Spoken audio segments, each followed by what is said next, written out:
Good afternoon, everyone, and welcome back to part 2 of the annual demographic workshop, the 33rd annual.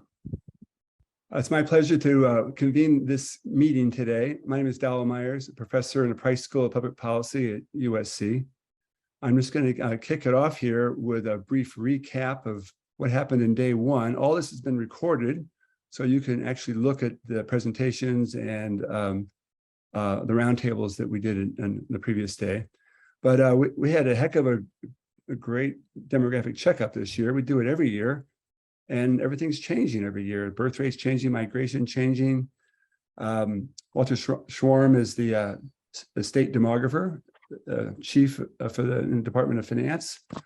And Beth Giraz is from the Population Reference Bureau, and she dealt with some delicate issues about changing migration behavior that could occur because of state differences now in their laws governing reproductive rights.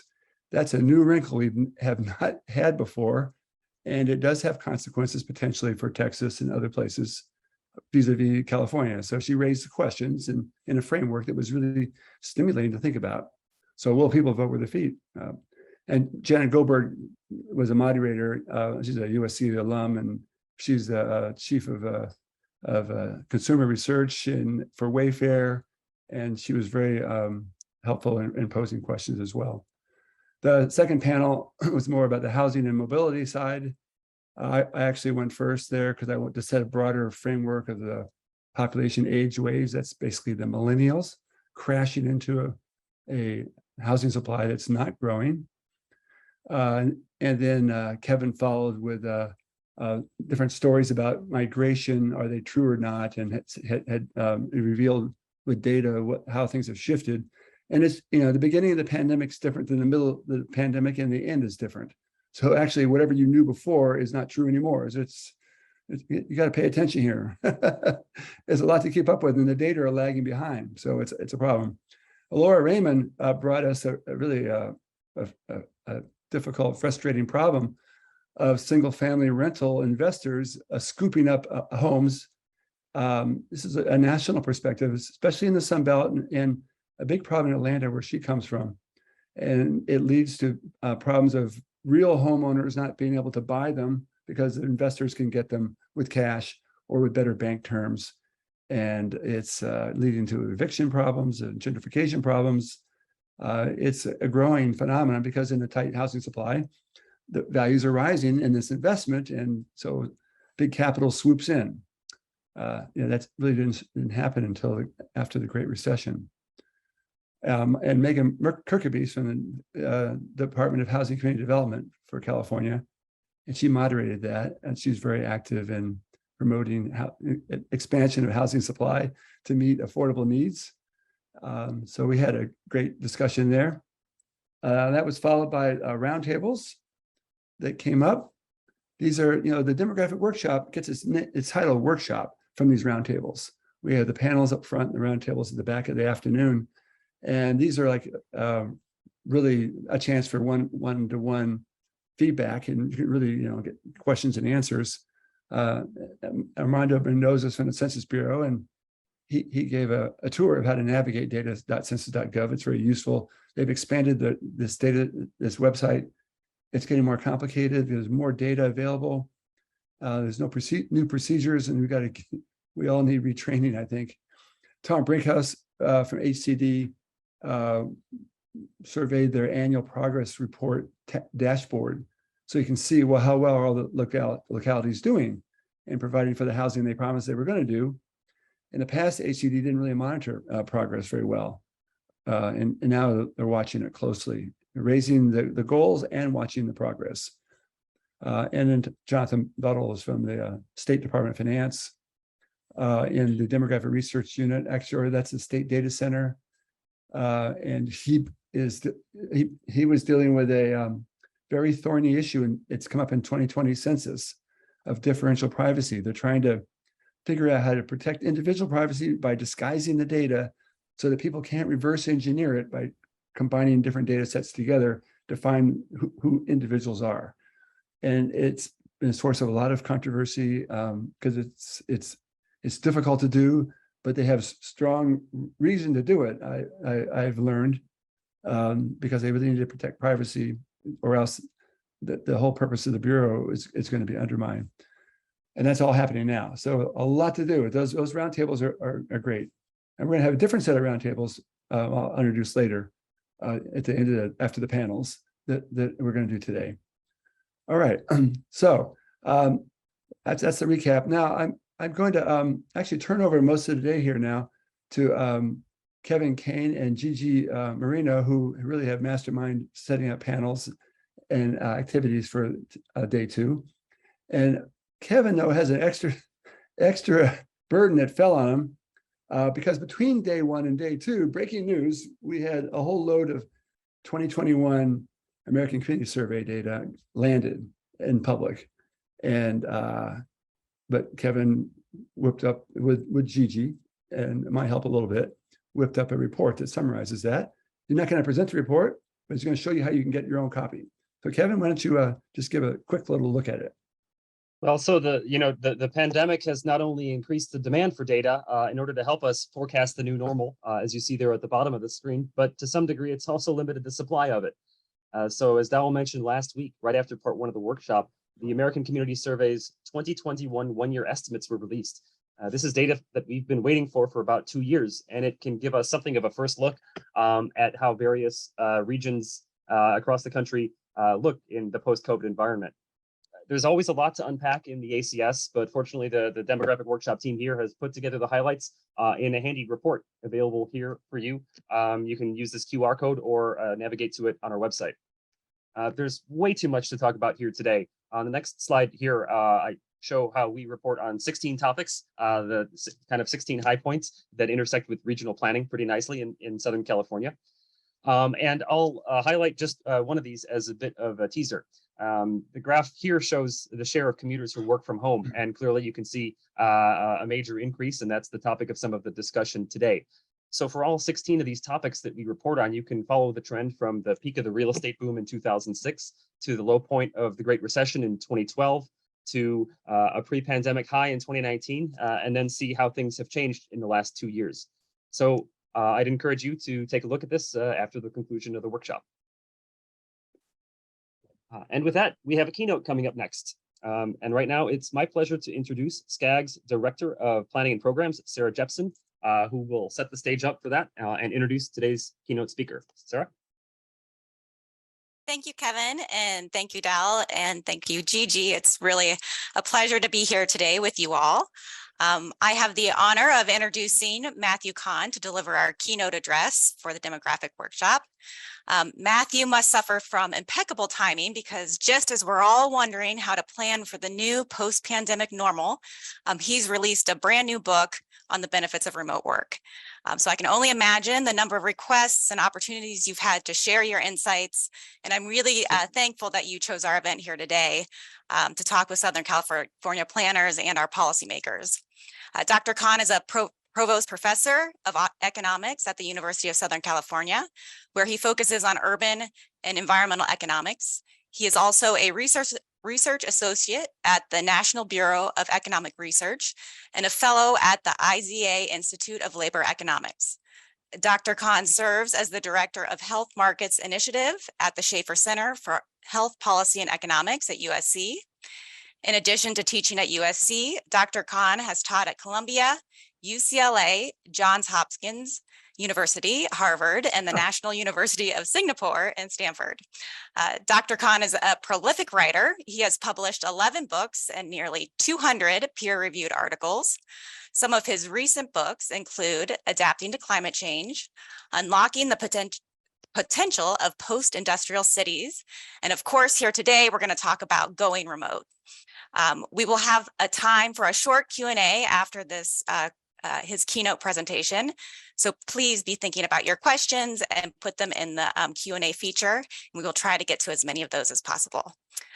So with that, I'd like to welcome Dr. Matthew Kahn. Thank you for joining us. Sarah, thank you.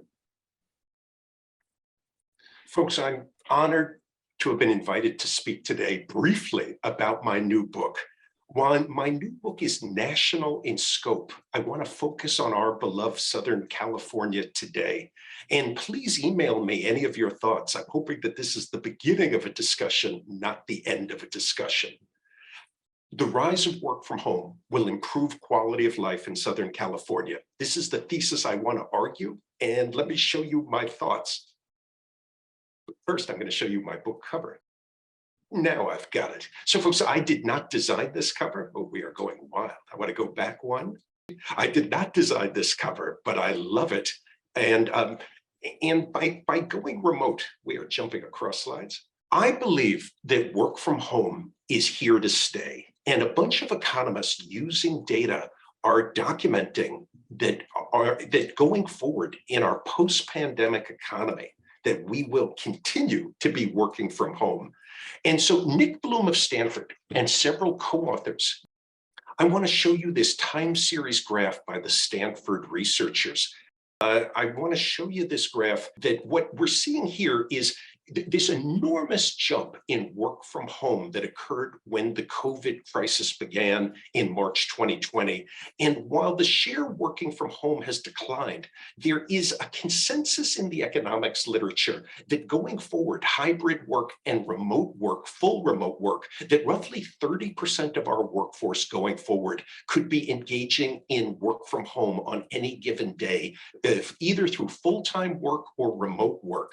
And of course, the people who qualify here, this is a privileged group. If you produce steel, you can't do that from home, neither can a dentist, but of identifying those industries and occupations that are amenable to work from home. And these tend to be college graduate jobs. And I'll come back to this question of whether work from home is elitist. Edward, next slide, please. So I want to flash back. I argue in the first chapter of my book that a silver lining of the COVID crisis is that we had this experience. Edward, can I ask you to go back to 2019? So my book is set in the year 2030, but I want to go back to 2019. And so I apologize that we're having some pauses here. In the year 2019, we faced the challenge that we were commuting too much. Southern California featured extremely high home prices. We were stuck in traffic. We faced challenges in our center cities with respect to schooling and just quality of life challenges. And a key point in my book is the bundling issue. We had to live close to where we work. We were not footloose. Before the work from home experiment that we've run, we had to live in commuting distance close to where we work. Next slide, please. When you flash forward, and my book is set in the post-COVID period, think of the year 2030. I'm thinking ahead about the opportunities Southern California and all cities around the US, what opportunities and challenges we'll face going forward in an economy featuring persistent work from home. When workers are unbundled, when workers no longer need to live so close to where we work, how does this affect where we choose to live? How does this affect our quality of life? How does this affect traditional job core areas like downtown Los Angeles, downtown San Diego? How does this affect the suburbs? And how will new exurbs, what are new opportunities in unincorporated land for those parts of Southern California that want to grow and that we overcome the NIMBYism we often face in the region? And that's going to be the heart of my talk today. I'm going to offer 5 predictions when I look into my crystal ball about the future of the Southern California region. So a bad joke, Kevin Bacon, when he was young, had that movie Footloose. And so I want you thinking you can even sing the Footloose, I think Kenny Loggins song to yourself if you're from that generation, and think about when we're footloose. Where do we choose to live our lives and how does this accommodate our diversity? Next slide, please. Prediction number 1, and I apologize for my busy slides. Work from home workers are diverse. We differ by age. My son, who's 20, really doesn't want to work from home. My parents at age 80 still working have had more success because they were working from home. In the Southern California region, some will want cheaper, larger homes. And of course, housing is cheaper, newer, and larger further from the job cores.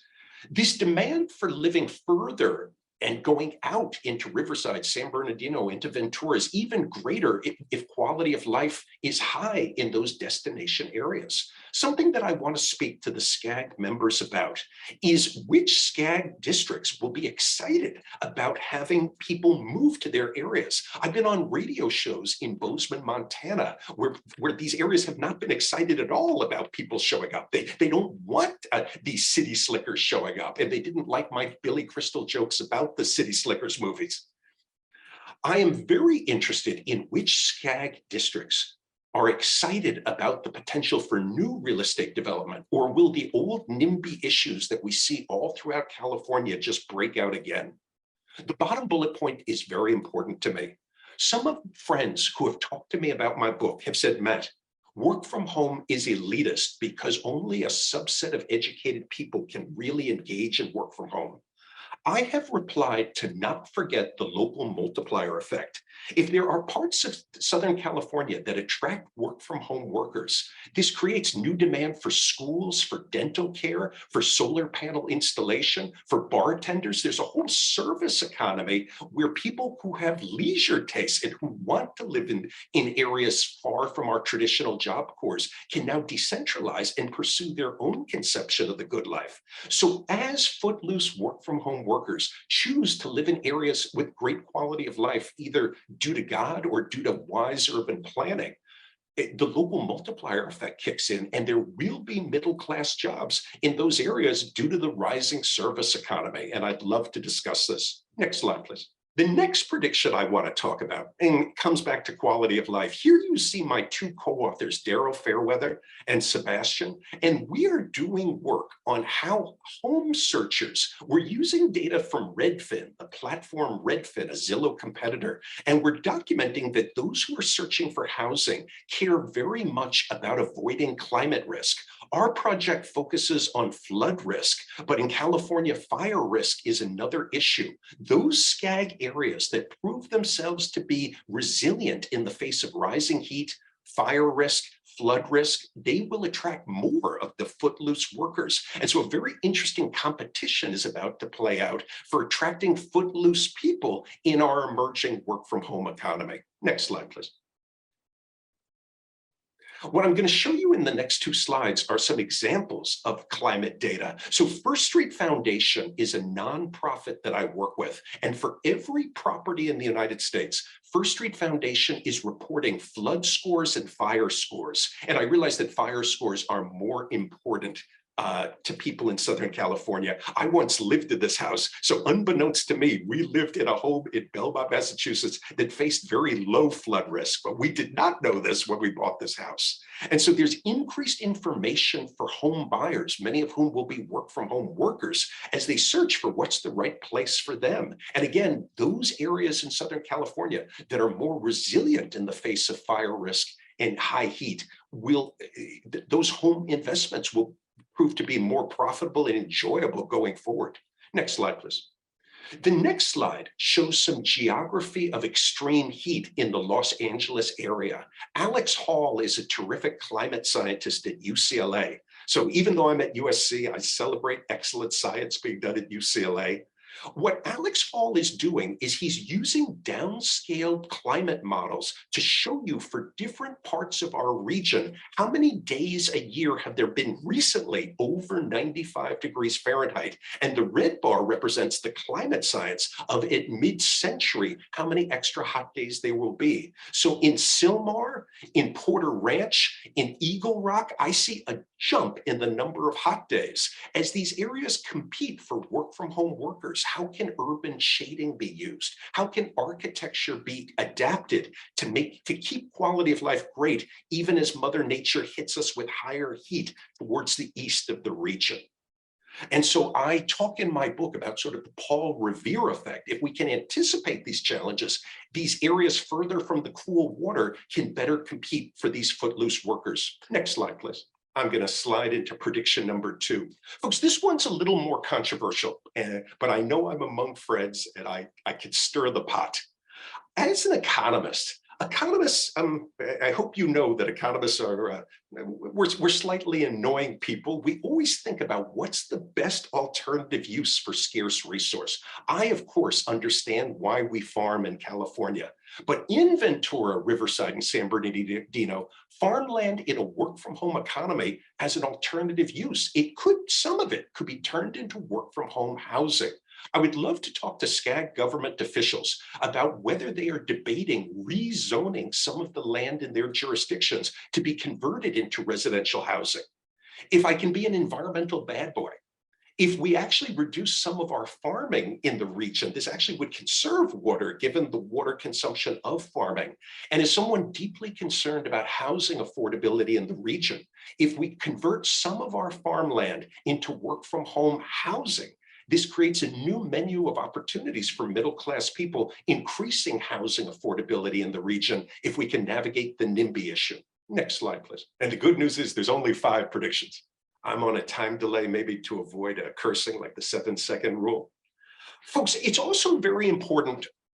My book is clever. My mother would say that it's too clever. My book thinks about destination areas and it thinks about origin areas. For places like Los Angeles, San Francisco and Los Angeles lost people. The Los Angeles Times keeps writing about this. We lost people during the COVID crisis. I'm very interested in the idea that the rise of work from home makes educated people more footloose. And this means that center cities like Los Angeles and San Diego are going to have to raise their game to keep upper middle class people living there. I hope that they experiment with public school innovation and experiment with different ways to provide key public goods. I predict in the 3rd bullet point that our major cities will experience a demographic shift as I predict that they're going to become younger and older, sort of middle-aged people seeking housing for their children might be more likely to suburbanize, but the cities will become younger. There can be greater vibrancy as these cities become more affordable for young people. And the bottom bullet point is very important to me. Southern California cities, if we can have safe cities that are fun and great to live in, even if they're not the same job corps, they will have a vibrant consumer city with the clean air, the great climate of leaning into the consumer city idea as the future golden goose for our cities, even if the commercial downtown doesn't have the same oomph going forward. Next slide, please. In prediction number 4, I want to talk about our commercial hubs. A very important question that I discuss with people is, what is the future of downtown commercial real estate? In New York City, there's great concerns, and Mayor Eric Adams continues to discuss bringing Wall Street back. The major banks on Wall Street are discussing this. If you're a commercial real estate owner in some of our major cities, what do you do to compete in a more footloose work from home economy? I think that we're going to see a reduction in the quantity of demand for commercial real estate and an increase in demand for quality space, green buildings, low air pollution, places where workers want to go. And so I think we're going to see, if I'm right, that there's going to be an aggregate decline in demand for downtown commercial real estate. If you own one of these commercial real estate buildings, will your local government allow you to convert this into residential real estate? So another zoning issue that arises is the ability to rezone commercial into residential. And what is the conversion cost for exercising that option? Those governments that allow commercial buildings to be converted into residential will be better able to adapt to the opportunity and the challenge posed by work from home. I forgot my slide. So in this slide, I show you Apple's headquarters at Silicon Valley, and I want you thinking about, this was built and finished in 2017. Does Apple now regret having built this and not having enough flexibility? What's the next best alternative of this flying saucer? Just something to think about. And so in a work from home economy, we need more flexibility in our urban planning and more flexibility in our buildings to have an option that, as the world changes, the ability to re-optimize. Next slide, please. And the next slide pertains to the family and to demographics. In my book, I have a conjecture, and I want to show you the next slide.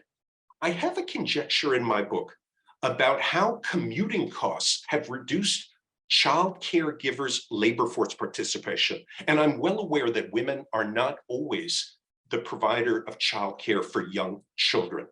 In America's past, it was the case that many women opted out of the labor force when they became young mothers. And urban economics offers a simple explanation for this. Most Americans live in the suburbs, and if there's a fixed cost of commuting to work, and if one only wanted to work part-time, it's impossible in a world where you have to commute to work part-time. It just isn't worth it to commute 3 hours a day to work 4 hours a day. The rise of work from home and internet platforms create the possibility for those who are at home, both men and women, the opportunity to work on the internet platform. And I talk in my book about how I believe this will close the gender gap and increase labor force participation. People will be free to choose to opt out if that's their conception of the good life. But for many people, in an economy where you used to have to commute, but you only wanted to work part-time when children were young, there were certain trade-offs that women disproportionately confronted. And I optimistically argue in my book that the rise of work from home will attenuate this and improve households' quality of life and create greater opportunities for those who traditionally have been providing more childcare at home. Next slide, which I believe is my final slide. I want to conclude with just a few thoughts, and then I'm eager to open this up to our discussion. In their song, Imagine, John Lennon and Yoko Ono were talking about world peace. I want you to imagine a Southern California with all of our governments with the following features. There's road pricing, which reducing congestion along our roads. There is water pricing such that during a time of drought that there continues to be water. There's dynamic electricity pricing, allowing us to keep the lights on even in the face of extreme heat and natural disaster risk. And there's a menu of schooling strategies offered by different governments to give diverse people a menu to choose from. In a work from home economy where roughly 35% of our days people eligible will be working from home, this connectivity we would have with these rules of the game would create the nation's greatest economic cluster and would benefit all of the cities in the region. And I believe that this would improve the middle class's quality of life. Before the COVID crisis, California was quite elitist. We had these superstar cities with astronomical home prices, and the rich were living very well. I actually believe that work from home, by allowing us to spread out and allowing people to pursue their own conception of the good life, will greatly improve all of our quality of life because we differ. And work from home accommodates our diversity. And with these policies, the cities in the region can work together to create America's greatest agglomeration and then allow people to be free to choose to Tibu sort where they want to live in the region. And that might vary over the life cycle. So I'd like to thank SCAG, and that's the end of my remarks. Well, thank you, Dr. Kahn, for your comments, and certainly a lot to think about there, and want to explore a little bit more deeply some of the concepts that you've raised and those within your book. First of all, I think some of what you're talking about here today, we would look at as having some negative environmental benefits that we've been trying to address through our planning processes. And in your book, you talk about EV and solar energy as a mitigation strategy for the increased driving that we would expect if more people are working from home. Can you talk a little bit more about the innovative policies that you would see helping to ensure that work from home is not climate unfriendly or is climate friendly? So Sarah, this is a great question. And you're right that my book was published before President Biden's Inflation Reduction Act. So you're right, of course, from basic ideas from urban planning, that when we live further from the city core, we use public transit less and we drive more.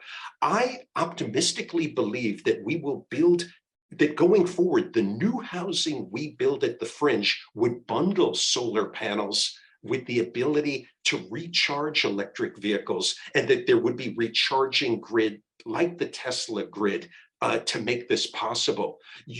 are absolutely right that in real time that this should be monitored to see whether, if we drive more, can these be green miles because they're in electric vehicles charged by a green grid? And I absolutely agree with you that that has to be monitored. And I guess one of the other things that is raised in your book, and that we certainly are concerned about in terms of equity issues, is that you mentioned that there's a risk that work from home will increase our ability to sort, and meaning that there'll be less social cohesion in our communities. Can you talk a little bit more about that and how we make sure that work from home avoids leaving our disinvested neighborhoods in a worse place in the wake of work from home? So this is a great question. In my book, I debate myself that if we're commuting less, Robert Putnam taught us in his Bowling Alone about social capital. And if we have more time, people may spend more time in religious organizations in their residential community, spend more time with their friends. That will strengthen their communities. Sarah, you asked a very important question. Will the poor be more spatially isolated? The spatial mismatch hypothesis of John Kahn predicts that if the poor are in center city areas, and if richer people suburbanize, that this creates a gap and isolates the poor.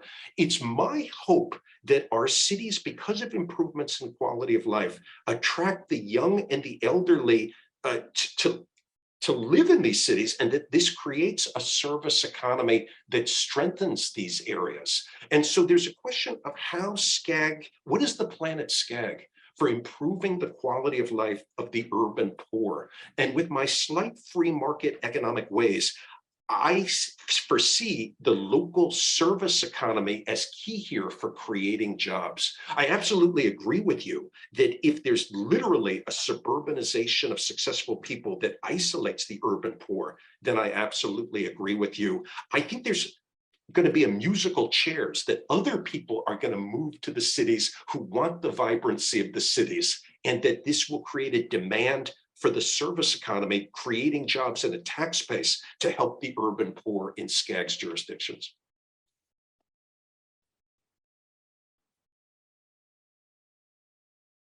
That's very interesting. So from work from home will affect everything, but what do you think will be affected the most? As we're talking about the lives within the central cities, or life in these new work from home communities? I actually don't know the answer to that one. And when my mother read my book, she said, Matt, it's not specific enough. And so I'd actually want to work with SCAG officials on that, because I think there's going to be a lot of heterogeneity there. And I'm going to be a broken record. Those SCAG governments that are able to offer a great quality of life, the local leadership can sleep well at night, because the SCAG governments compete on a national and even a global basis. How many Chinese tourists I've met in Southern California of our cities? We're not a closed economy. When I was a professor at Johns Hopkins, very few graduates were expecting to stick around in Baltimore. At USC, I think many want to continue to live in the SoCal area. And so a crucial thing is the SCAG governments are competing with each other, but as a group, they are trying to create a great region to compete for talent at the international and the national level. And I want you to keep that point in mind, but I actually don't know the answer to your question. Okay. Very good. Well, I'll take a couple of questions are coming in as well on the chat, so I'll ask you a couple of those. Do you have any thoughts on how this will help address homelessness? So this is a very important point, and my book does not do a great job here. John Quigley, Steve Raphael wrote a paper that when we build more housing, that reduces homelessness by supply and demand. And so if it's the case that we build more housing in the region, rents overall could decline as individual cities permit more housing to be built. If the region gets stronger, There will be greater tax revenue to help the homeless. We see in my Westwood, these tiny homes are being built, and it's reducing homelessness at the VA hospital. And I believe this population's quality of life has been improved by those investments. So to give a more coherent answer, a more vibrant regional economy is rich enough to engage in more redistribution to help the vulnerable. And also, if we build more housing just from the laws of supply and demand, reductions in aggregate rents allow more people to avoid that horrible outcome. And I think we need to experiment there to learn what works. I don't know if we're running enough policy experiments to see what cost effectively reduces homelessness.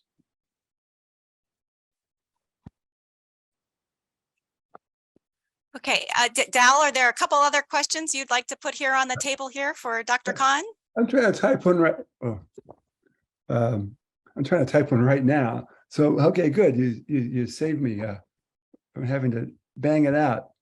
I was going to go to you, Sarah. I'm going to send it anyway. So here's the question, Matt. Based on this new freedom, what is to keep half of the population who currently live in the Southern California region, half of them from moving totally out of the region to Nevada or Utah? Why should anyone stay in the suburbs with housing costs as high as they are? So the Los Angeles Times has been writing pieces about work from home workers moving to Mexico. And so this competition is going to play out. And Dal, I'm a fan of competition. And so I think that each of our governments, I want to speak to the leaders across SCAG and say, faced with this credible threat of activity moving to Nevada where taxes may be lower, what is your place's edge? And so I think that that's a very valid question. And I continue. I am an investor in Southern California real estate. I love living here, but I think each individual place is going to have to get ready for this competition.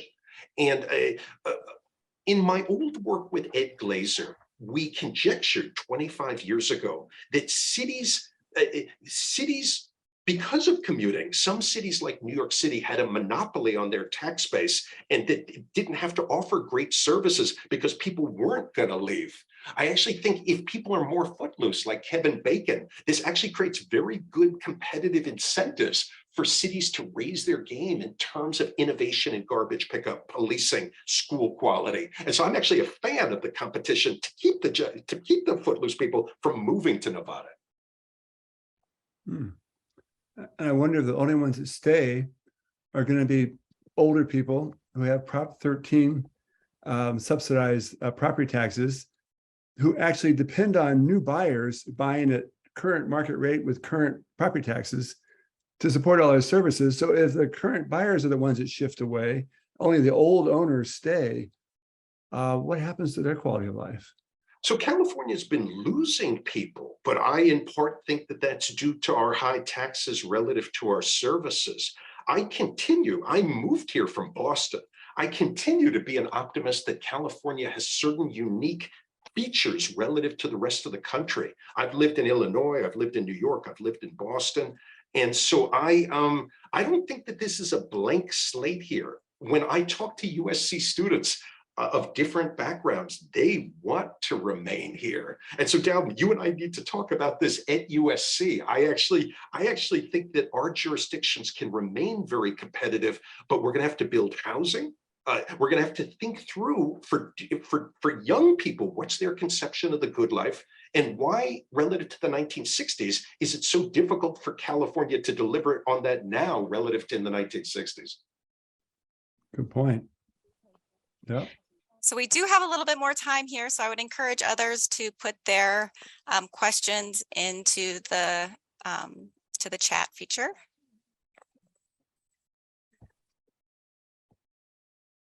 And I guess I also wanted to see, this morning actually, SCAG hosted a committee on next generation infrastructure, and Brian Taylor from UCLA offered kind of an alternative perspective here on where we're going with remote work and seeing that many people are going to be working in more of a hybrid environment where they spend a couple days in the office and a couple days at Oh, I home. And that agree. really provides the flexibility that a lot of people are looking for. But I guess one of the points he then also raised is that kind of this different vision for what the cities are going to look like, and that instead of having fewer businesses in our office spaces, we might actually have more, because you could have more businesses sharing the same building.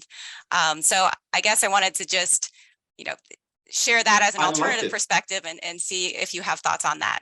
So Sarah, in my book, I talk about WeWork. So you're right, rather than Goldman Sachs being the one company there, if they need 5 fewer floors because half the workers are working from home on a given day, they could rent that out to WeWork.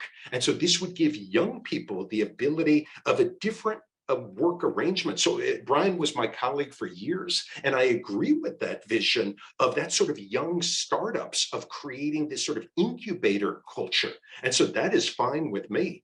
With hybrid work, I agree. So many professors go to campus 2 days a week, and there's quantity versus quality of face-to-face interaction. I'm on my best behavior on the days that I go to USC and can work in my pajamas from home when I'm at home.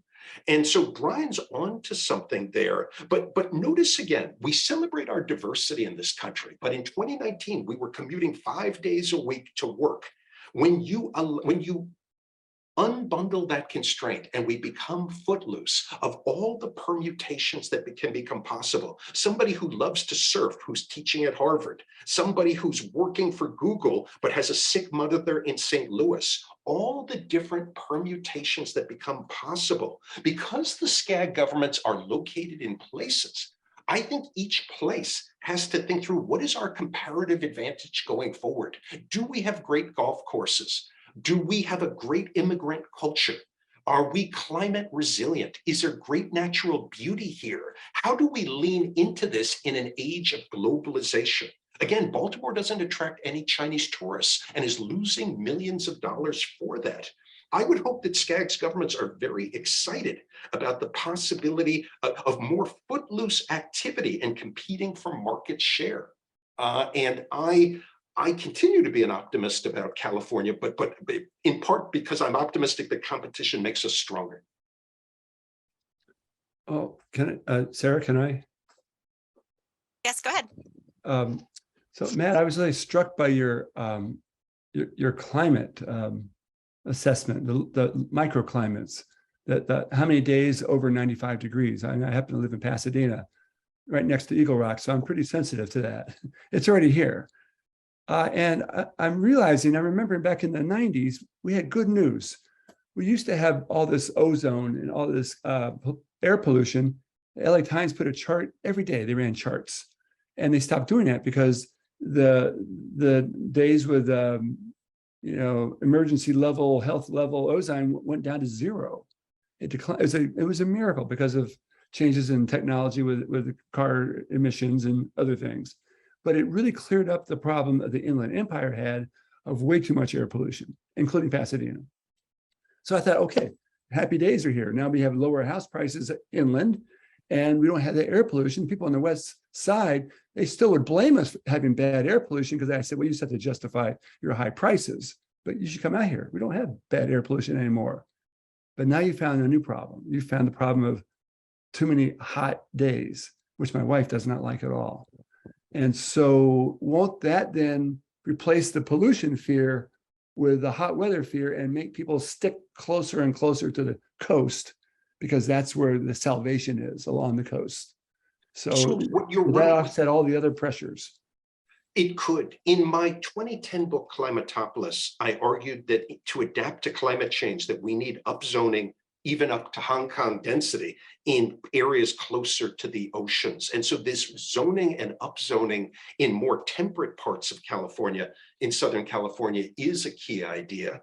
I stick to my guns that there are ways to offset the urban heat island effect with shading and urban planning and tree planting. And so I take your point that extreme heat to the east can pose challenges, but sort of a Paul Revere effect. Given that we anticipate this issue, there will be rewards for those urban planners and those innovators who think of solutions. And so part of my writing my Climatopolis Topless book and this book is the sort of Paul Revere effect of for urban planners in these cities. If we can get ahead of problems before they really manifest themselves, then you keep a vibrant area, and that helps you to attract future footloose people. Because I'm going to say this for the 5th time, because of work from home, more Americans and international people are footloose, and SCAG's governments are competing with cities and places all over the nation for these individuals. And some won't want them. In Bozeman, Montana, they don't want these work from home workers to work there. And I found that very interesting. Yeah, they really don't. 1% of California's population is a tidal wave in Montana. So I think you might have, you've covered this in some of your other comments, but want to pull in one of the other questions from the chat. So, we need to be careful that this is not just a white flight 2.0 where cities are flocking to offer services to the most well-off, and our center cities with the commercial business districts where social funding may have been stronger, we'll see the tax base shrink because of high commercial vacancy rates, just as the population is shifting with work from home, moving away. And then the question becomes, do agglomeration economies of matching, sharing, and learning peter out if the office sees its demise? And to what extent might this be the end of regional economics? So these are excellent questions. I want to take the first one first. I have a long chapter in my book about Baltimore. Baltimore, Maryland is a great, proud city where there aren't that many great firms there. I argue in my book that successful African Americans can live in a work from home economy. Successful African Americans can live in a Baltimore while working remotely in Philadelphia or working in DC at Amazon HQ2. And so I argue that minorities who in the past didn't move to tech cities like Seattle, Silicon Valley, Portland, there's many new opportunities for minorities to live in a city which is right for them on average, and to work for other companies. And because it is a fact that that African Americans are underrepresented in buying homes in expensive housing districts, just can't afford on average the down payment. Of course, there's always exceptions to the rule, but a work from home economy actually opens up new freedoms for many minorities who've been locked out effectively from our tech boom in terms of job access and owning homes in these places that have boomed. To your second point about, I do think we have to keep a very close eye here on the fiscal stability of cities. I've read in San Francisco that there's worries about BART and the upfront costs that have been locked in to keeping the system going. I think work from home poses a challenge to urban public transit, that there was the assumption that this system and these workers were needed, but aggregate demand might be permanently lower. And so I think that raises a key issue of, we can reroute buses, but we can't reroute heavy rail and light rail. And so I think that poses a fundamental issue. But I greatly respect the point about how we keep an eye on local public finance here. And I do admit that I'm an eternal optimist, and my book, I have taken a lot of criticism on my optimism here, but I think there hasn't been enough thought about the challenges we face circa 2019 and the new possibilities we have when you decouple place of residence from place of work.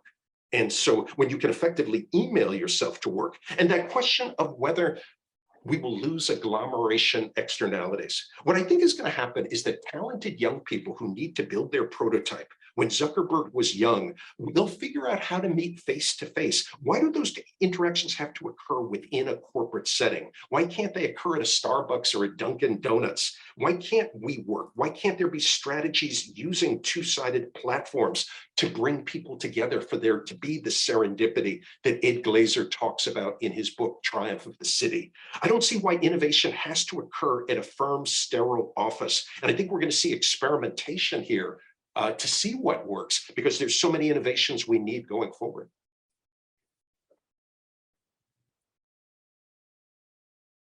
Okay. So, Sarah, to say that again and to wrap up, we weren't experimenting enough before 2019. So that showed the office just why was that our setup of how we had set up our economy that way? And it's sort of amazing to me how millions of Americans have had sort of this wake-up call of what life can be like when you have greater opportunities. And I think that urban planning needs to catch up here, that I don't think we're going back to that Dolly Parton 9 to 5 of what we had in the recent past. And so my book wants to be a minor league Paul Revere on helping to give folks a heads up of how to lean into the new opportunities. Very good. Well, thank you for sharing your predictions and your insights. And it certainly puts out a challenge to all of our communities to figure out how we really design and create great places for people to live in an environment where people are going to be footloose and have a lot more choices. So it's a great challenge to us all and for us to be thinking about as we're developing our next regional plan. So thank you for your insights. And with that, I'm going to hand it off to Gigi Morano to move us to our next session.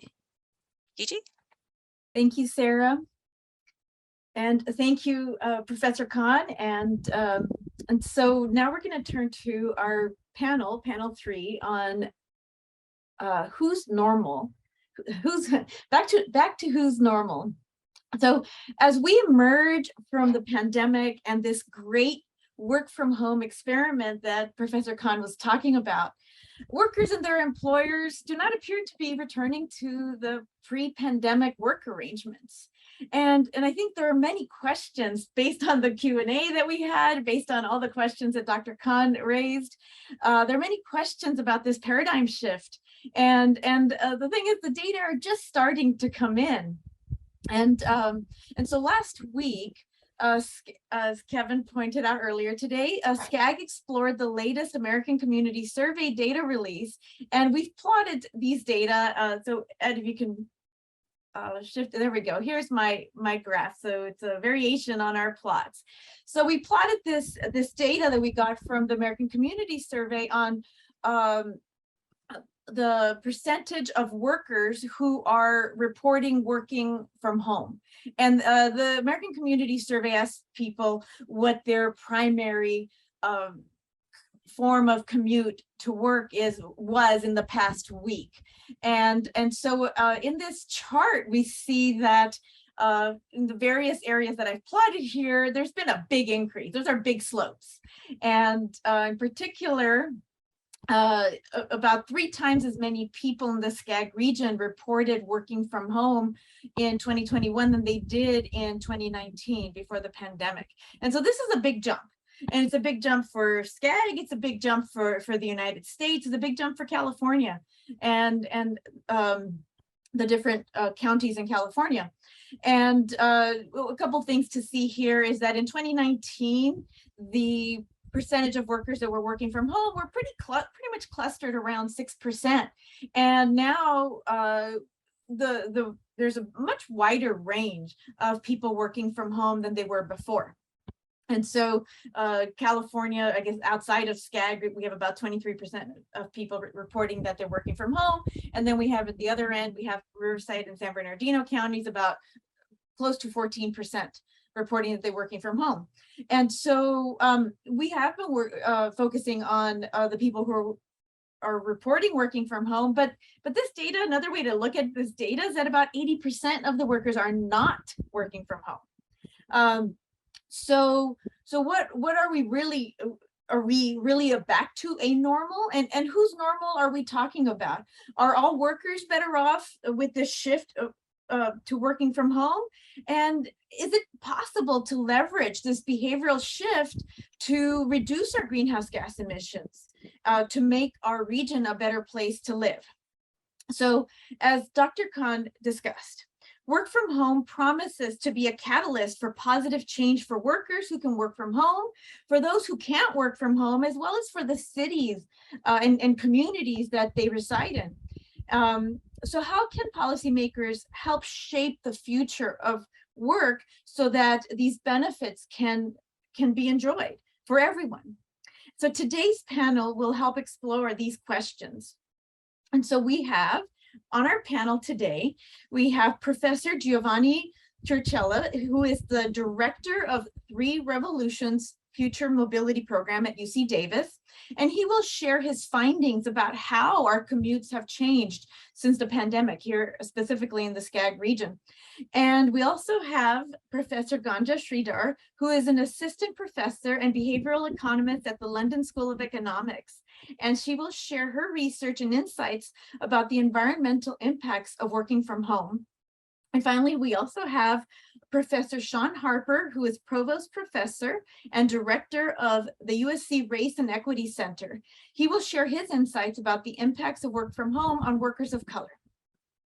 And so now I will turn it over to our first panelist and so welcome to all our panelists. I'll turn it over to our first panelist is Professor Circella. Thank you so much for having me, and it's a pleasure to be with you all today. And it's actually a very nice segue after the keynote speaker talking so much about work from home. We will have a discussion about this topic, but first of all, I will have a little bit of data from the project that we've been doing at UC Davis for SCAG, actually. If you don't mind, I will probably, is it okay if I share on my side? Good luck. I should be able to. I think you can see my screen right now. Perfect. Okay, perfect. So first of all, I want to acknowledge the two fantastic co-authors of my presentation. I couldn't do this work by myself, so I really want to acknowledge the fantastic contribution from Shatian Jogansen, a PhD student working with me at UC Davis, and also Dr. Jay Malik, who used to be a PhD student at UC Davis and now has moved into a research faculty position at the University of Michigan. And the two of them were very central to this project that we've been developing together with SCAG. And they really focused on what were the temporary versus longer term impacts of the COVID-19 pandemic. And guess what? One of these is really like, the large shift to remote work during the pandemic, but now really about hybrid work.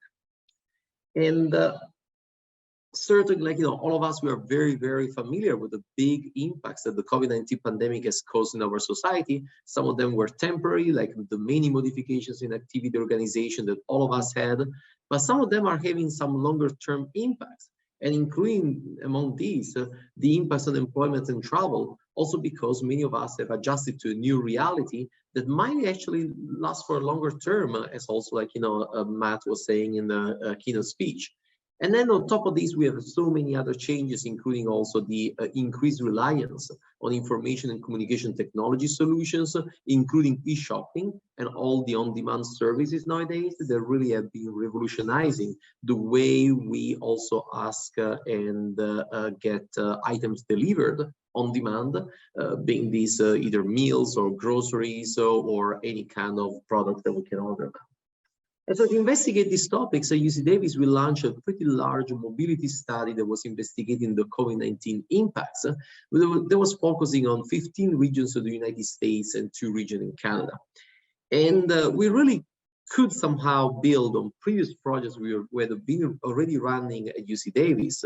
During 2018 and 2019, we had several rounds of data collection in several regions of the US.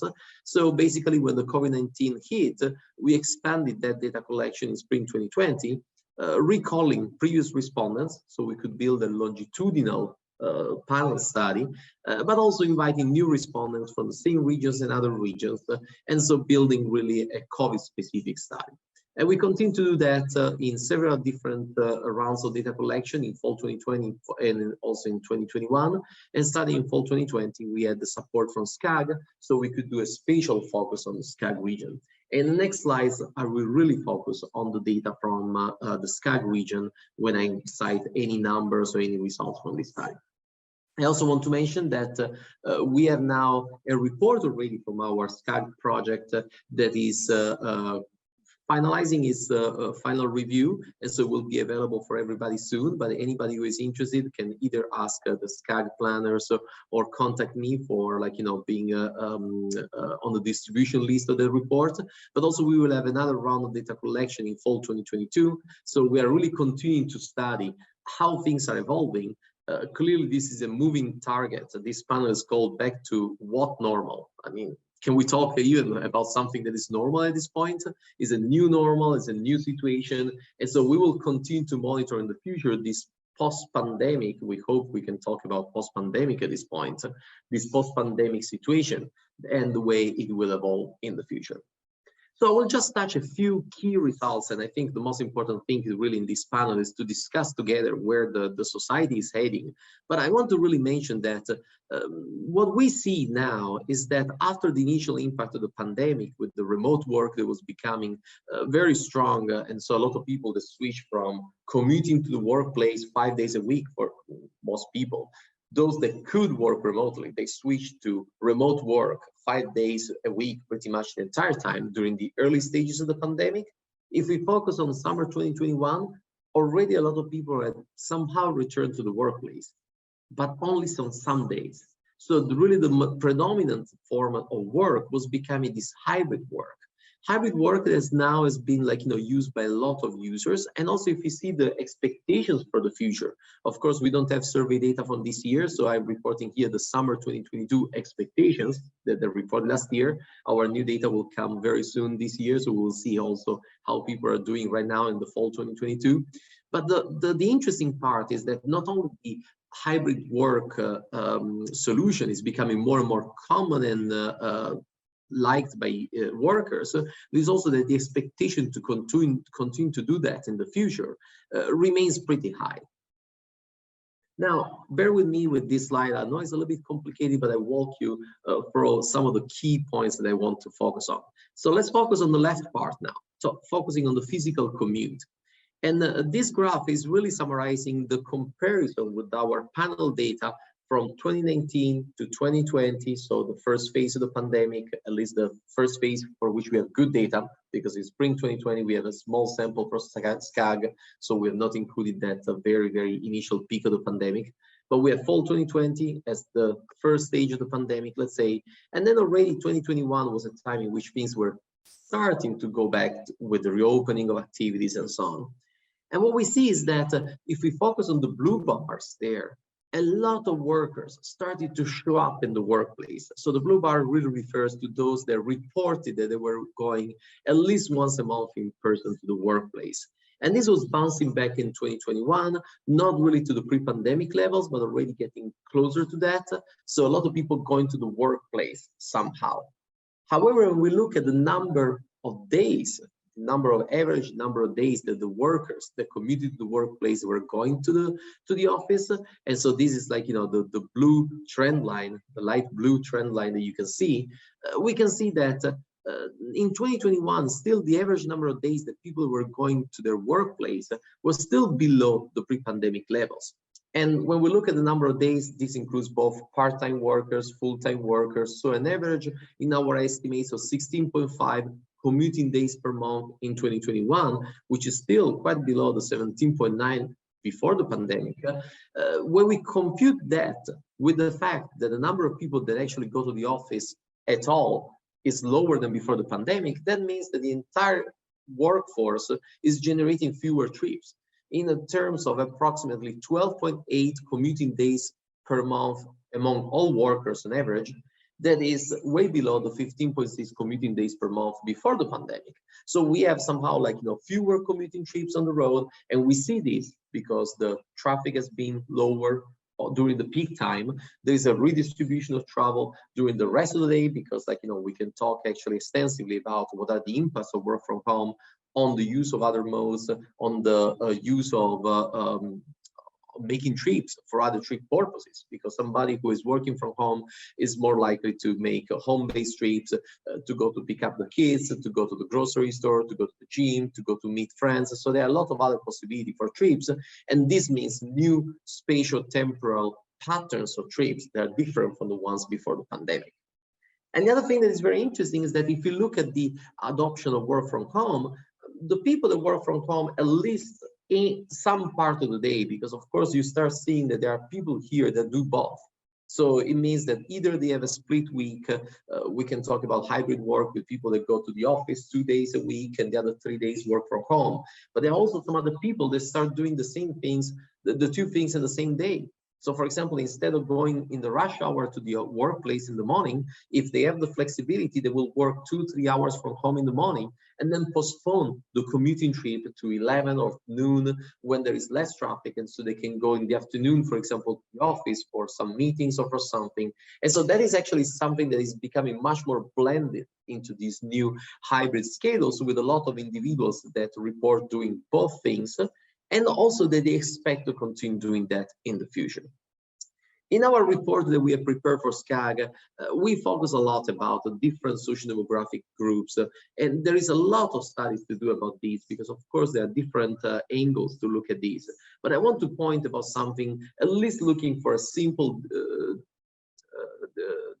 deterministic segmentation, looking at high-income workers or low-income workers. In reality, we should look at it from many more angles because it's important to look at the type of jobs, the type of role that the people have in the work organization, whether somebody can telework or not, the education level, the access to technology, so many other aspects. But some of these are somehow correlated also with socioeconomic status, with affluence and so on. And already before the pandemic, we could see that the rates of the adoption of remote work were much higher among the high-income groups than in the low-income groups. And during the pandemic, that has been actually confirmed, even exacerbated. So we see that the increase in adoption of remote work and work from home has been going up even more among, like, you know, the high-income groups, and has gone up into the low-income groups too, but not as much. And we could discuss much more about also what is the transition now that we're going into the hybrid schedules. But we see some similar patterns. A lot of people that moved into fully remote work schedules during the peak of the pandemic, and now are hybrid workers. In a lot of cases, are better educated, higher income, predominantly white. In many cases, they really belong to the more affluent segments of the society. And there are also those that have jobs that are more easy to carry out in a more flexible way. So there are also a lot of equity implications and a lot of things that we should consider. But I want to just point some points here, and I really invite all of you that are interested in read the full report or actually contact me after this presentation for any questions. But really, like, you know, what we are seeing is something that we should think about. What are also the implications for planning, for policy, for the future? Nobody has the crystal ball. Love the predictions from our keynote speaker, and I love also his optimism. But the reality is that it's really difficult to predict the future. We don't have a crystal ball, but it's likely that some hybrid work will continue in the future. And we see in our study and other studies that there is strong preference also from workers to try to continue these hybrid schedules. But we also will need to consider the employer's perspective in this. It's extremely important, and what the expectations will be, and also the negotiation between employers and employees, in particular in the time of labor shortage. So that actually will be very important if you consider today that actually the ability to work remotely is considered by many something that is a very, very non-negotiable condition, especially among certain segments of the population. And so something like the employees are asking. And then, of course, the agencies are kind of need to work on adjusting the transportation options and improve the accessibility for various groups, also considering this huge heterogeneity that we have. So, for example, the people that transition to hybrid work, and they don't go to the office anymore 5 days a week, they go only 2 days or 3 days. In those 2 days or 3 days, will they drive there? Will they take public transportation? Our study has shown that we have at least some individuals that were commuting every day to work with public transportation before the pandemic. Now they go in only 2 or 3 days a week, but those days they drive.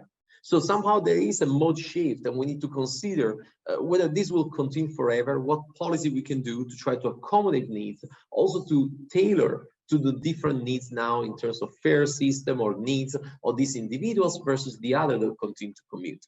And also when we think about the changes in commuting trips and peak hour travel, this is being very different from before the pandemic. So we also need to think about how to adjust our planning efforts for the different spatial temporal patterns of trips and not getting into the land use impacts. The keynote speaker was great in suggesting some of the long-term land use impacts and residential location impacts. Those actually could create somehow some avalanche effect that we can discuss more in the panel discussion when we think about the distance to work, for example. 1 or 2 days commuting to work, if somebody relocates to a distant area, could actually account for many more vehicle miles travel than just like traveling every day to work if somebody lives much closer to work. And then, of course, the policymakers will need to consider ways to, as I mentioned before, to try to lure back some of the people that shift away from transit, how we can actually make this increase in single occupant vehicles that we've been seeing during this time, hopefully only a temporary thing, while we think about the way to plan more for the transportation system. There are many other things I would like to raise. We need to. But I want to. Oh, thank you. Wrap up. Thank you. That's exactly what I was saying. There are many other things I would love to say to this audience and discuss in this panel, but I have only limited time. And so I will close here, and I think we have time later for discussion with the other panelists. Great, thank you.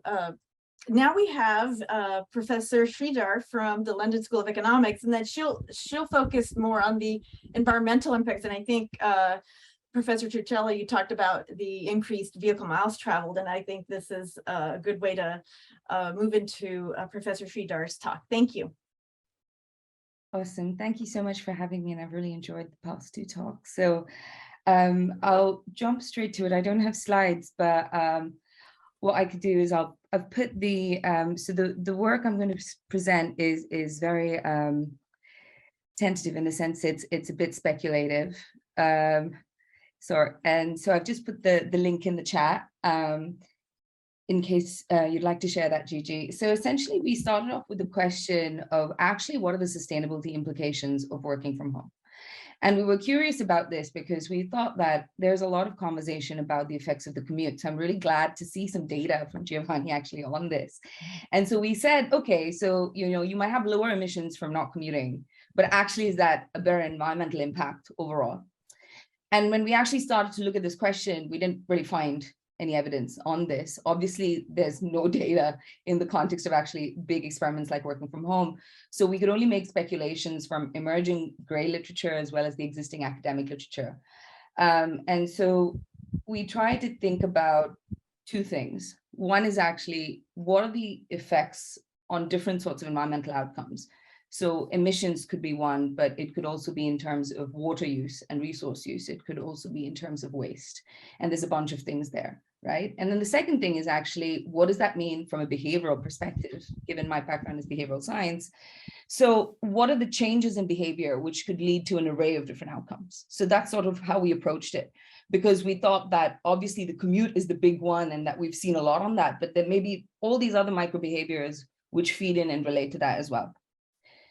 So we looked at essentially 4 types of footprints, which sort of combine both the behavioral dimension as well as the outcome dimension in terms of the environmental outcome. We looked at the energy footprint, transport footprint, technology footprint, and waste footprint. So in terms of the energy footprint, it could be that we see a larger number of people working from home and therefore actually spending their own money and having emissions on household level emissions, right? And that might depend on actually who your energy supplier is, and that might depend on everything from your values to local prices, to also how much energy you use across the season, right? And also obviously where you live.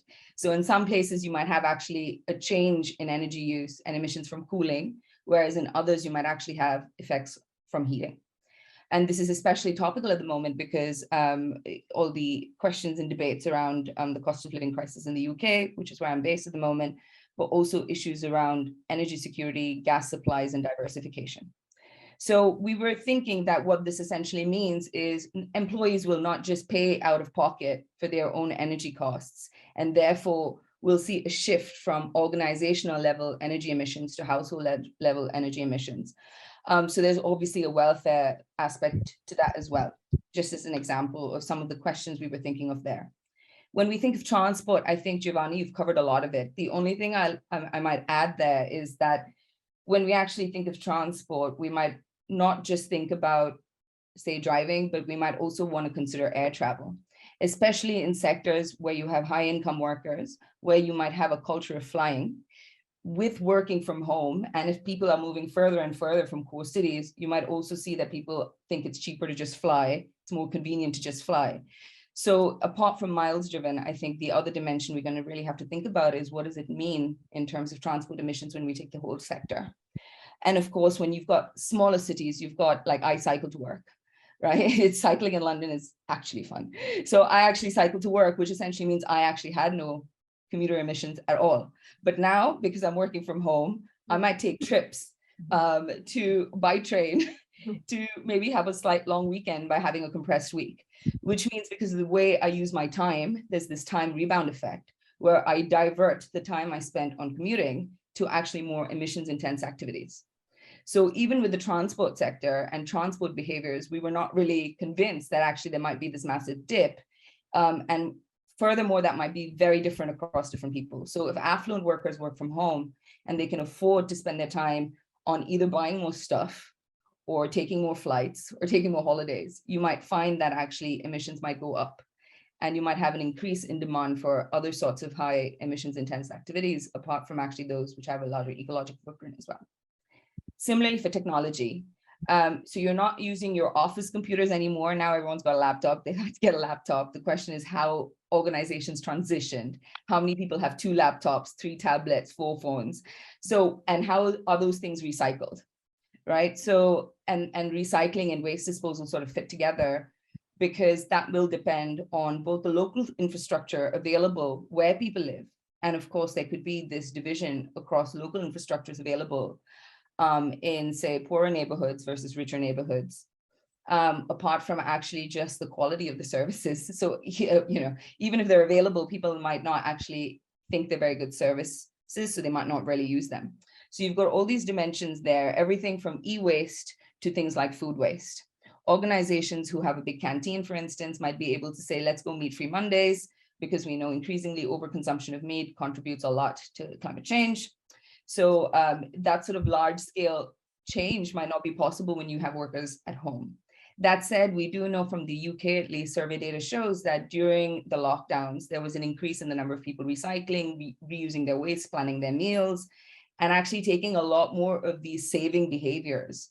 And that implies that when you've got the time, because say you're not commuting, you can act more responsibly. So the question of working from home and how it affects behavior and how it affects, you know, environmental outcomes more broadly might depend on so many questions, which start right down from micro psychological level, which can be about individual values to practices and habits, right up to societal questions of what policies we provision. So what clean air policies are around, or what recycling facilities are around. You know, things like this, right up to a slight situational factor, which is what's the season, what's the lay of the land in terms of, you know, which part of the country do you live in, what infrastructure is available there, etc. So at the end of it, when we just thought about these 4 sectors, we realized actually I actually don't know. I'd like to be optimistic that this could be a win for the environment, but more or less, I feel I'm actually not very sure. But one thing I am a bit sure about is that when we talk about environmental impacts, we tend to focus on what's measurable, which is things like emissions. But also there are lots of these unmeasurable activities, right? So if we think about something like laptops, where does the rare earth come from? What are the supply chains engaged with that procurement process? Similarly with things like solar panels, how are they disposed when they don't work? What recycle and repair facilities, et cetera, are available? So the deeper you go, the more complex the problem can become. So we thought we should simply simplify that a little bit and maybe just think about what organizations can do if they're concerned with what the environmental footprint of their workforce is. And we thought maybe 3 broad things. The first thing is that we need to embed a sort of sustainability culture, which is everything from the habits and customs right up to values and the incentives that people face within organizations. An example of this would be frequent flyer levies. So if your boss flies a lot to go to every flight, you're going to not have that culture with all the employees. And so you need to walk the talk. So when we think about organizations and what they can do, it's not just about disclosure, it's actually putting policies in place and a culture in place as well.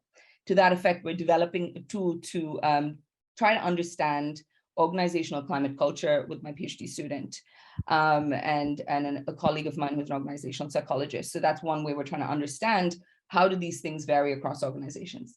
The second thing is actually what policies are in place. So we thought about a frequent flyer levy, for instance. That's a conversation which you could have. You could have a meeting first policy, and we have everything from economic incentives to procurement policies to things like nudges or awareness campaigns that organizations can put in place and use. And lastly, I think the important question is also more broadly this question of heterogeneous effects. So we've already looked about this in context of where you live and what, whether you're a high income worker, low income worker. Looking forward to Shaun's presentation in terms of the race. And Matt has already touched upon things like gender. But I think that's a really important question, and it's very difficult to generalize, just not across different outcomes, but also across different portions of your workforce. So when we're crafting these work from home policies, which have sustainability at the core of it, and we really think every organization should be doing this already, if they're, and this is and I think, SCAG should be also trying to think about how they can facilitate that. We need to think about how do you cater the policies that take distributional effects into account, which actually can enable people to either offset the costs if they're unevenly distributed or just make it easier for them to do the right thing. And that's pretty much it. Thanks very much for listening. Please feel free to contact me. I'd love to talk more about this. We'd love to do field trials to actually see what the effects of these policies are, both from a distributional as well as sustainability perspective. It's been very difficult to do that. So I'd be keen to continue that conversation if there's any appetite. Thank you. Thank you, Professor Shreedhar. Now we're going to turn to Professor Shaun Harper, and he will share his insights about how work from home has affected workers of color. To you, Professor Harper. All right. Fantastic. Thanks for having me. Can you see my slides? Yes. All right. Fantastic. Well, hey, it's really, really great to be on this panel. I'm so honored to have been invited. I think that we are such a great pairing, or a great trio rather, in that our work builds on each other. I really appreciate the emphasis on gender and the emphasis certainly on class and socioeconomic status. I'm going to talk about the racialized consequences of returning to normal. Let me first get a thing out the way that you may find strange. I will inevitably, throughout our time together, say we, us, and our. I realize that I'm the only person actually speaking with you at the time. But when I say we, us, and our, it's my way of acknowledging the 28 full-time staff members and researchers with whom I have the privilege of doing my work every day here at the USC Race and Equity Center. Ours is a research, professional learning, and organizational improvement center that works with educational institutions as well as companies, agencies, and firms across a multitude of industries. Let me tell you just a little bit about how we think about climate here at the center.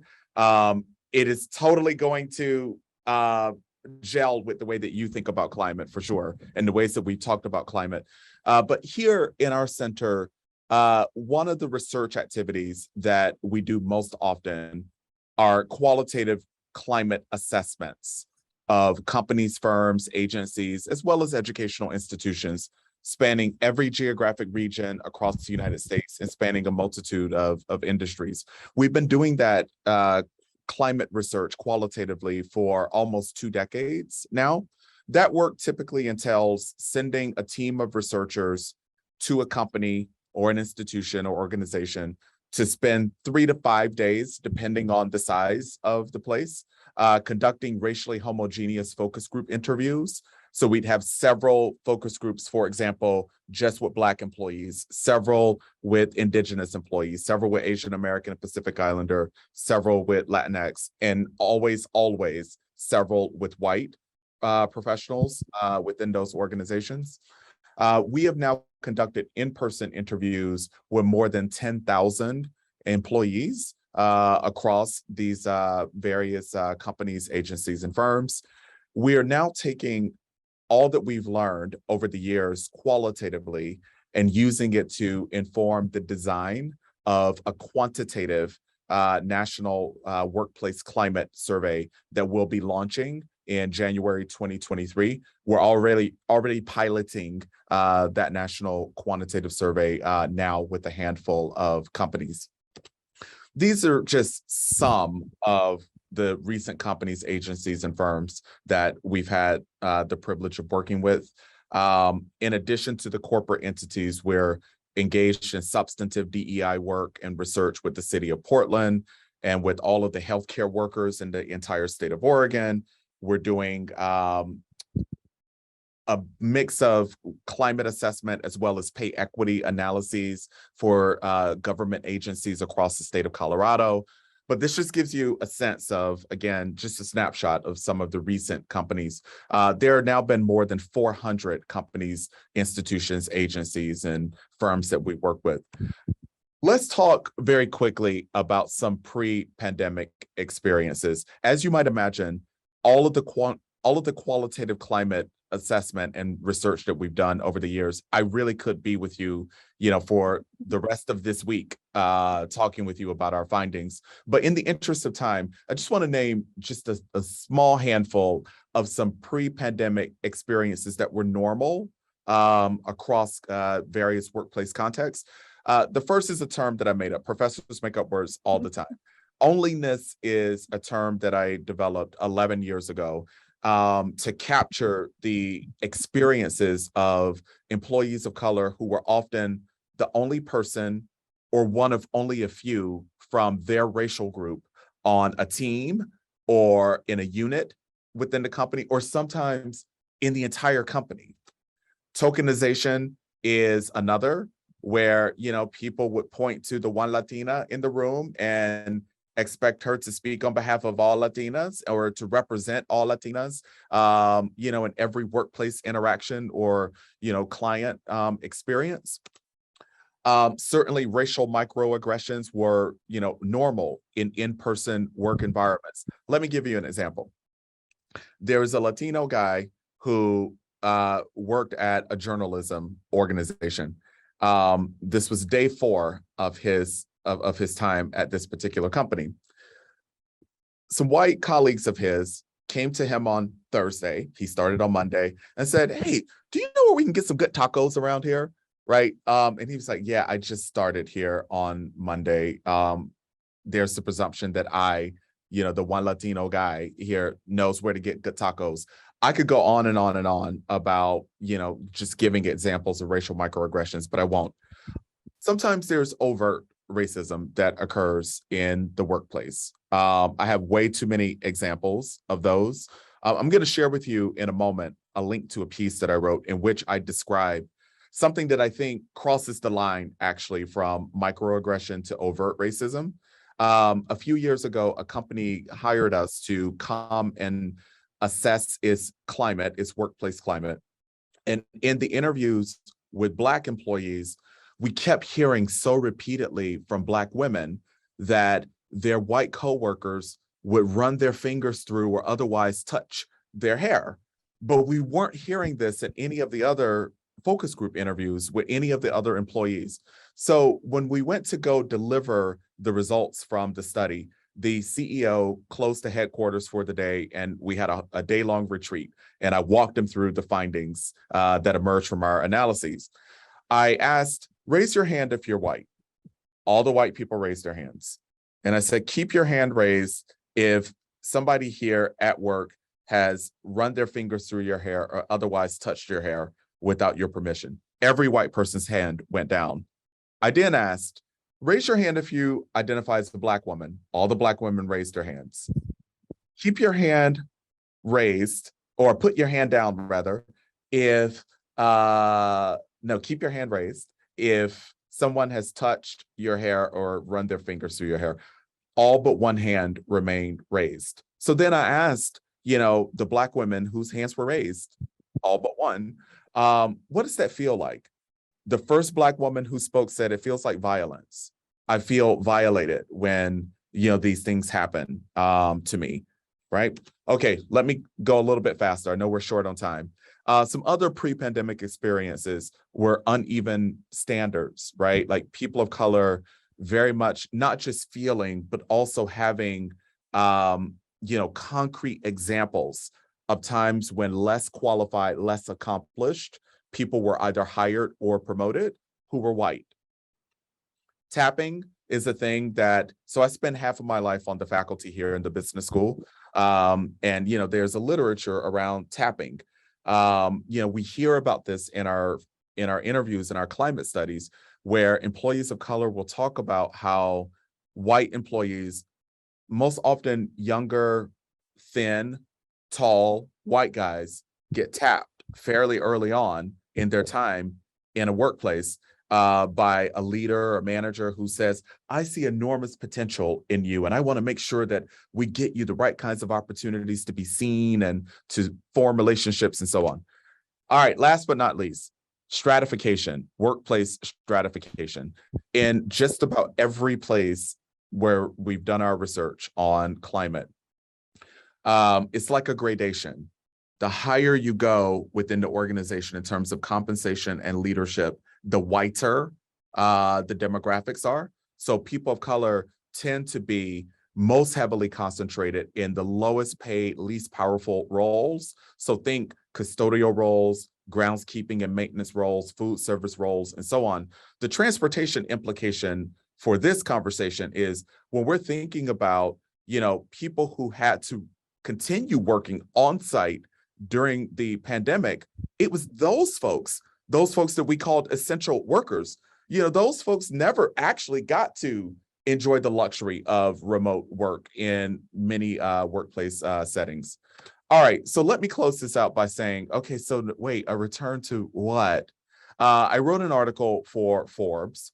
You can access it through this QR code. I will also drop a link in the chat so that everybody can access it. Actually, okay, thank you. I see that. Thank you. All right. So the link is in the chat. You can also grab the QR code here. But in this Forbes article, I talked about, like, if you are a person of color who experienced all of this when you were in person on site pre-pandemic, why in the world would you want to go back to an in-person work situation, a work climate where you're experiencing all of this racial stress and so on? But I also talk about how one consequence of having more people of color working remotely is that employers are much more likely to tap and to invest in and ultimately promote and pay higher salaries to workers whom they see in person every day or 3 days a week, right? As opposed to those who are simply doing a good job and producing remotely, but you never see them. So that's the thing that I think we have to be incredibly mindful of as we think about who is working from home and the demographics of those folks.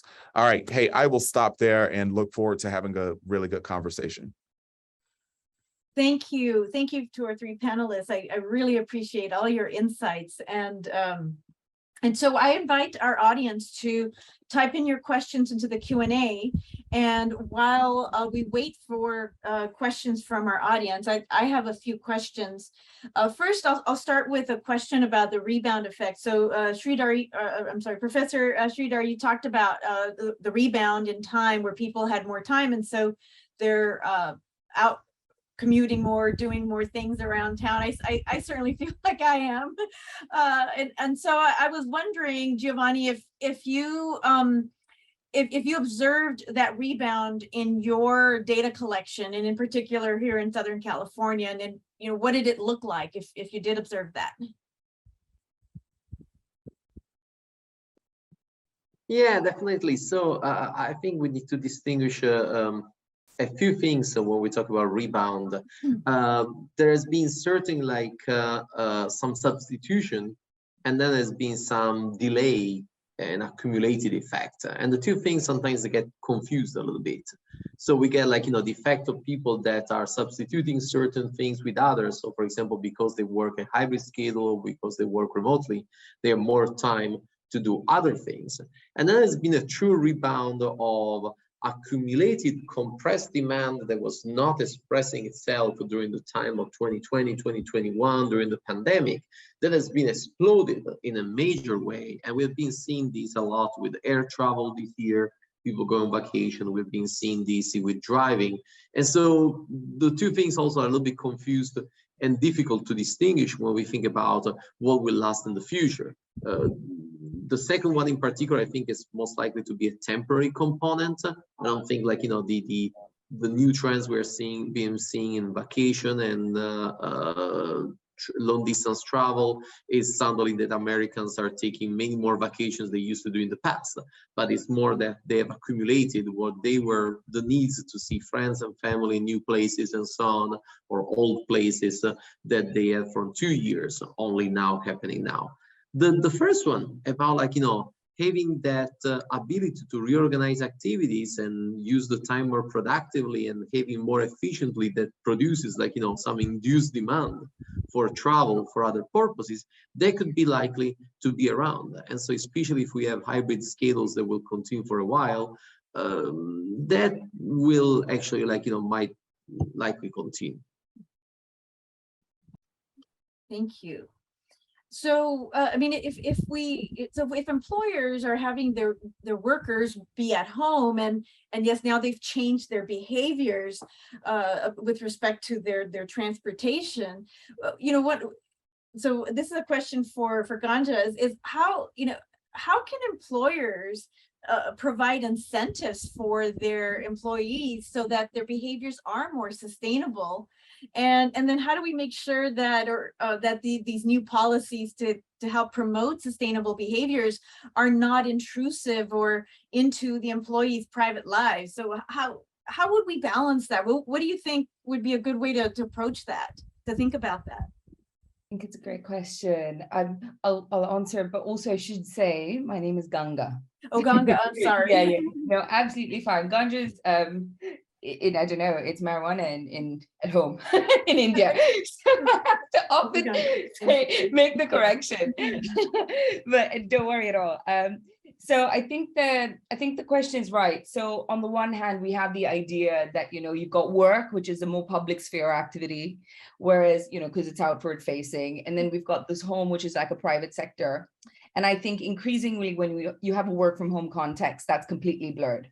So I've seen studies, for instance, which suggest that it's not just that employees get lazy at home because they're not being observed, which is what, you know, that was a narrative for quite a while, but actually you've got increased productivity in some cases because it's very difficult to draw the line between stopping work and starting your life at home, which is not work life.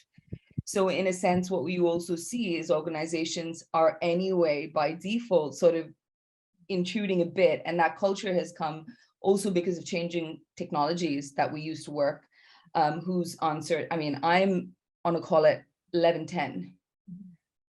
You know, I would have probably opted out of doing that because I wouldn't have been able to travel in a pre-COVID era, but now everyone's on Zoom, we've seen it could be done, right? So in a way, you know, the idea that home is sacred versus, you know, that you're not work, you know, that I would push back a bit and say, actually, what's ended up happening is, unlike Keynes's famous prediction that we'd reduce our work hours by the time we're at this point to like, what, 30 hours or less than 30 hours, and our grandkids would have all this time. If anything, that we see this polarization in time use where you have workers, especially the high end, often working many more hours.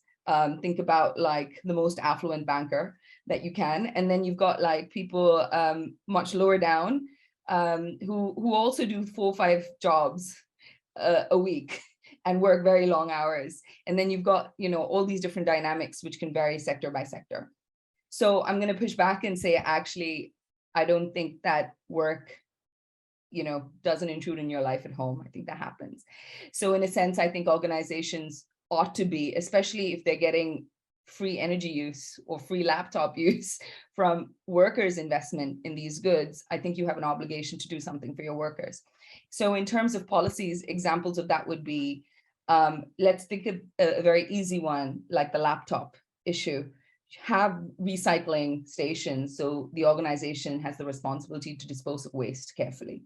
The second thing would be make sure there's a way to get rid of duplicates. The third thing would be try to figure out the best sorts of technology, which are low emissions, to enable that, right? So there are so many things. Limit the work hours. So have a policy where, you know, workers are forced to log off at a particular point in time so you can regulate their well-being. Like, I think the sky's the limit when we're thinking at the moment, because it's a stage where really there's a potential to put into place lots of change.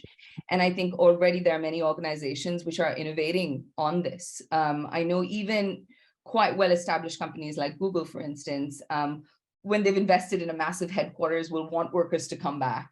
But then there's always been a culture of potentially having more flexible arrangements. So it could be that you have a 1 day a week, which is a team day, and then give workers the flexibility to do other stuff. And when they do the other stuff, try to support them to be more sustainable, right? Have an automatic offset policy, which is earmarked for investing in something else. Offsetting is a different and very debatable domain, but those are things which I can think of as active company policies, which are already being implemented. And these are very small ones. And the big ones could be everything from changing how your procurement works, which could have a big scale down effect on your supply chain as well. Great. Oh, Yeah. thank you. Those are great suggestions. Oh, yes. Yeah, can I jump in and build Of on course. Oh, Ganga's Yes, really please. amazing points and suggestions? Ganga, I really loved all of those. You know, I would just simply add that, you know, organizations also have to think about the race and class implications of, you know, these various policies. For example, I know some companies that offer incentives for employees to buy electric cars or to have solar panels. Well, if you are a low income hourly worker, you can't afford some of the electric car options. So I think that, you know, part of the policy has to also, you know, think about how do we, you know, close the gap, or perhaps even, you know, offer a larger incentive to those who don't come from wealth. I think also we have to think about, you know, again, as I said, the essential workers, they were not just essential in March, April, and May of 2020, right? Like, they continue to be the people who have to come to work on site, you know, every day to keep the buildings clean and so on. So I think that we have to provide, you know, more, you know, energy efficient transportation incentives to those folks. So not just buying an electric car, but also helping them find, you know, other, you know, fuel efficient ways to get to and from work. Thank you. Thank you. And we have our next questions, both from actually a question I had and also a question from our audience is how can work from home be leveraged to make it harder or even possible to discriminate? And I guess my follow-up to that is how do we assure that whatever mechanisms we're using to use work from home to make our workplace a more inclusive workplace, is how do we make sure it's not just brownwashing and it's a real change? Yeah, you know, I'll weigh in on this one. One of the things that I say in the Forbes piece is that it's really important to have very clear promotion policies and processes that are inclusive of employees who work from home, and that there have to be written HR plans and DEI strategy documents that specify how racial equity will be ensured for remote workers. It can't be just like some sort of like raceless sort of description of like, are we going to be inclusive of all remote workers, without also acknowledging, right, the race and inescapable class implications of, you know, who gets to work from home.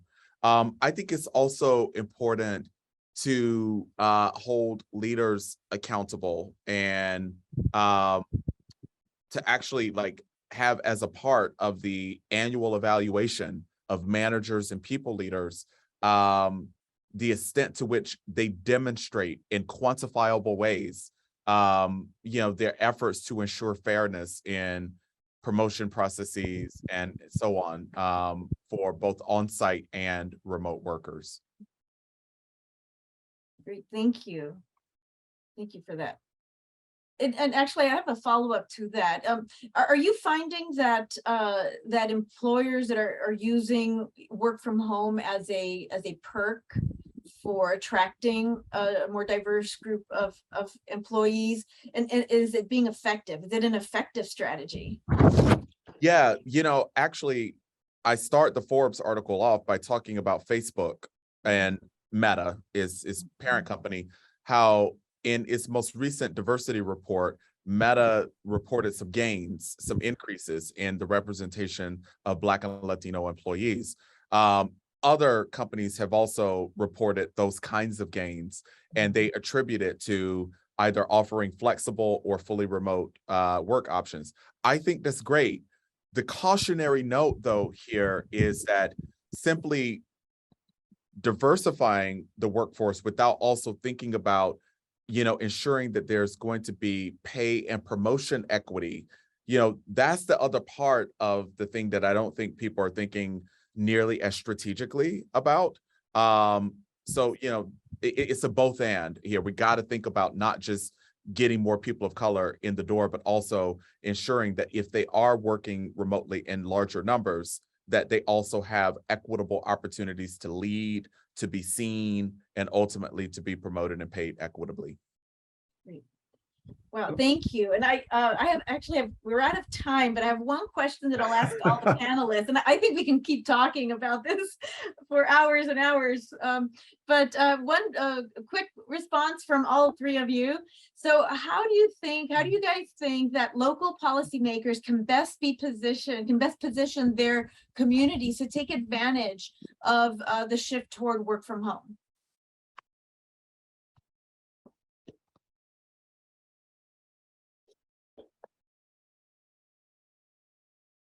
Should I start? Yeah, go ahead. Yes. Hard question. I think it's an excellent question. I think the shift towards work from home, or really hybrid work, can be a way to use resources in a more appropriate way. And so really for example, when we look at the transportation system, try to use capacity in a better way. Also the distribution of trips during the day, can really lead to some new problems, but also to solve some old problems. And when we look at also other solutions, it can be a way also to increase the sense of community. For example, a lot of the local trips that people make from the home, where they work from home and they do some other trips, they could be made by walking and bicycling and generate local business support, livable neighborhoods. So this could be some strategies. Of course, there are a lot of challenges too. Yeah. Thank you. Yeah, I think I totally agree with that. And I think this sort of dovetails into the other question, which is how can it be, leveraged to make it harder to discriminate? And I think local communities will play a big role there as well. And I think from a sustainability perspective, some key things, I guess we should look at this as an opportunity, building a bit on what Matt said, also to revitalize local communities. And I think the biggest ways to do that would be a wholesale transition to low carbon infrastructures, which will include things like rapid public transits, which are really affordable and low emissions. It'll include things like big parks, if there are no parks in particular areas. Like I know, London is one of the few cities, I think, where you've got a lot of parks, but there's lots of other urban centers which have poor green space, and there's big cuts to things like this from the public sector as well.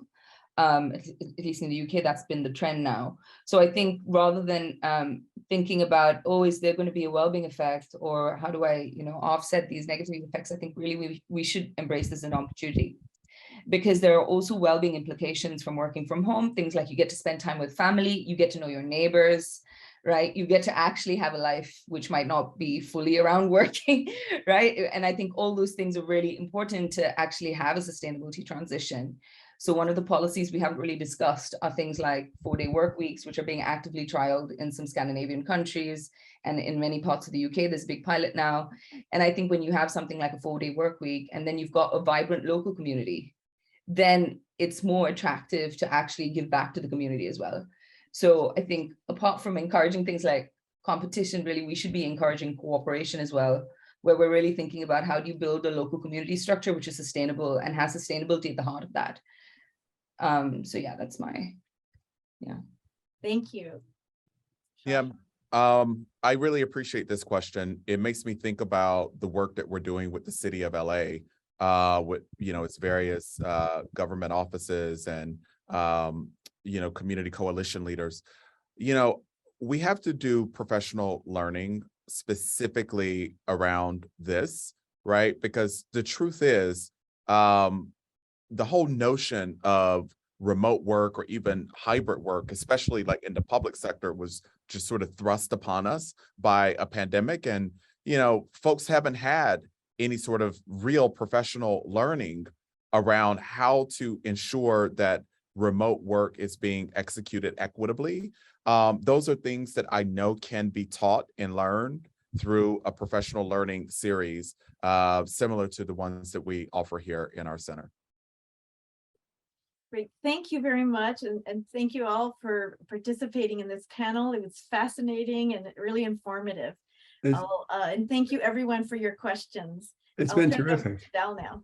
The terrific panel. Thank you all for participating. And for, I mean, wow, that was an eye opener for me. I see space and time and now one more dimension, inclusion. I want to see that geometry. How does that work out? I mean, it's interesting to keep thinking about. Well, before we adjourn the panel, I just need to draw people's attention to the breakouts that are upcoming here now. I think you all received an email that gave you the links to the 3 different panels. Here's the topics that we're going to be covering.